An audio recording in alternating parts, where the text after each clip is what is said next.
Hello friends, आज की इस वीडियो में हम सीखेंगे कि किस तरह से हम कोंटाबो के वीपीएस या फिर कोई भी अनदर वीपीएस पर हम कैसे ए पैनल को इंस्टॉल करते हैं।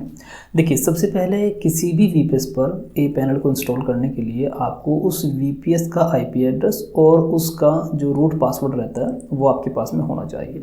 उसके बाद आपको एक सॉफ्टवेयर की नीड रहती है जिसको बोलते हैं पुट्टी। अगर आपके सिस्टम में पुट्टी का सॉफ्टवेयर इंस्टॉल नहीं है तो आप यहाँ पे ऐसे गूगल में लिखेंगे और यहाँ पुट्टी डाउनलोड कर लेंगे। इस तरह से देखिए, यहाँ पे आप देख सकते हैं ये पुट्टी डाउनलोड लिंक आपको यहाँ से मिल जाएगा। डाउनलोड करके इसको इंस्टॉल कर लीजिएगा और इंस्टॉल करने के बाद अब इसको रन कैसे करना है वो समझिए। यहाँ पे सर्च करिए पुट्टी और यहाँ पे आप क्लिक करेंगे तो पुट्टी का जो इंटरफेस रहेगा वो कुछ इस तरह से रहेगा। यहाँ पे सबसे पहले होस्ट नेम या फिर आईपी एड्रेस, ठीक है। तो आईपी एड्रेस मेरे पास में है, यहाँ से आईपी एड्रेस को कॉपी करेंगे और यहाँ पे इसको पेस्ट कर देंगे, ठीक है। इतना करने के बाद ओपन करेंगे। ओपन करने के बाद इस तरह का पॉपअप आएगा, इसको आप एक्सेप्ट कर देंगे, ठीक है। यहाँ पे लॉगिन एज आपका यूज़र नेम मैक्सिमम रूट रहता है। अगर आपके केस में कोई यूज़र नेम अलग है, जब आपने वीपीएस को बाय किया था या फिर आपका जब सिस्टम आप लॉगिन करते हैं फर्स्ट टाइम, वहाँ पे आपको ईमेल पर भी आपको मिलता है आपका जो रूट यूज़र नेम रहता है। तो बाय डिफ़ॉल्ट रूट रहता है। आपके केस में अगर अलग है तो अपनी ईमेल्स को चेक कर लीजिए।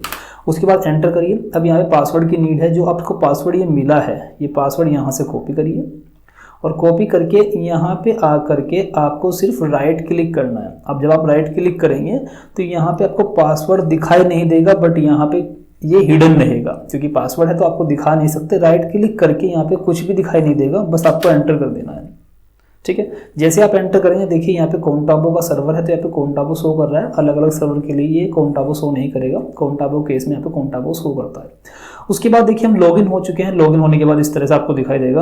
अब हमें यहाँ पे ए पैनल को इंस्टॉल करना है तो सबसे पहले आपके पास में ए पैनल की कमांड होनी चाहिए जिससे हम ए पैनल को इंस्टॉल करते हैं। तो उसके लिए मैंने वीडियो के डिस्क्रिप्शन में भी ये कमांड डाल दी है। बाकी ये कमांड मैं आपको दिखाता हूँ। ये मेरी ए पैनल की कमांड है। आप चाहें तो इंटरनेट पर सर्च कर सकते हैं या फिर वीडियो के डिस्क्रिप्शन में मैंने इसको डाल दिया है। इसको कॉपी करेंगे। यहाँ पे अब सिर्फ आपको राइट क्लिक करना आकर के, कंट्रोल वी करने की जरूरत नहीं है। राइट क्लिक करेंगे ऑटोमेटिकली पेस्ट हो जाएगी। सिर्फ राइट क्लिक करना है और उसके बाद इसको एंटर कर देंगे। एंटर करने के बाद यहाँ पे वाई प्रेस करना है और वाई प्रेस करने के बाद इसको एंटर कर देना है, ठीक है। जैसे आप एंटर करें तो यहाँ पे कुछ टाइम अब इसको लगने वाला है। प्रोसेसिंग यहाँ पे चलेगी क्योंकि ए पैनल है तो काफ़ी फाइल्स हैं इसकी और उन सभी फाइल्स को आपके वीपीएस पर इंस्टॉल होने में टाइम लगेगा, ठीक है। तो हमें यहाँ पे कुछ टाइम के लिए वेट करना होगा। तब तक के लिए हम अभी स्क्रीन को ऐसे चलने देते हैं, तब तक हमारा ये पूरा ए पैनल इंस्टॉल हो जाता है। उसके बाद हमें ए पैनल के कुछ क्रेडेंशियल्स मिलेंगे। ए पैनल का यूज़र नेम क्या रहेगा, पासवर्ड क्या रहेगा, वो सब चीज़ें हमें यहाँ पे मिलेंगी।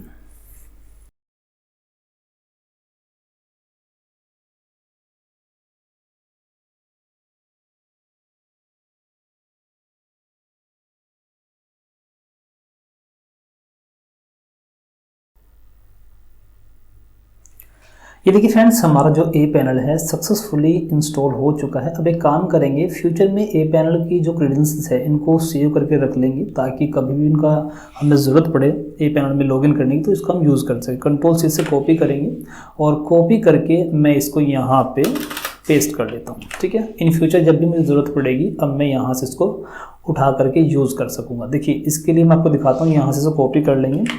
यूज़र नेम मेरा ये रहेगा, इसको कॉपी कर लेते हैं और पासवर्ड को भी कॉपी कर लेते हैं। अब इसको लॉगिन करते हैं। लॉगिन करने के लिए मैं यहाँ पे सबसे पहले जो मेरा ए पैनल का एड्रेस था वो यहाँ पे डाला और उसके बाद इसको एंटर करेंगे और यहाँ एडवांस के ऊपर क्लिक करेंगे और प्रोसीड कर देंगे यहाँ से, ठीक है। इतना करने के बाद यहाँ पे आपको यूज़र नेम डालना है। यहाँ पे पासवर्ड तो मैंने कॉपी किए हुए हैं पहले से, तो यूज़र नेम मैं यहाँ पे डाल दूंगा और पासवर्ड मैं यहाँ पे ये डाल दूंगा, ठीक है। ये मेरा पासवर्ड है और लॉगिन कर लेंगे।